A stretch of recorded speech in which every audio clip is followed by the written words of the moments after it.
Abot na tayo mga ka-Joyboy. Gikan tas kabadyangan Compostela. Nga palitag batong eh. Palitag batong mga ka-Joyboy. Tag 50 ang kilo na yang yun akong tag 45 ang kilo. Palit kong 3 ka kilo mga ka-Joyboy. Bagong ipo gikan ginis punuan mga ka-Joyboy. So, naghakot pa sila dito. Pag adto na kuhi pa. Ato na yung ison ka-Joyboy kay ato ni matikaan.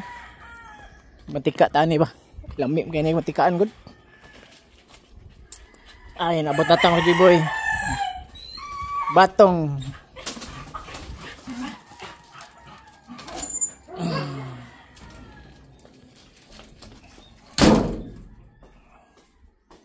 Magluto tang ka-Joyboy para pamahaw na to. Luto tag batong.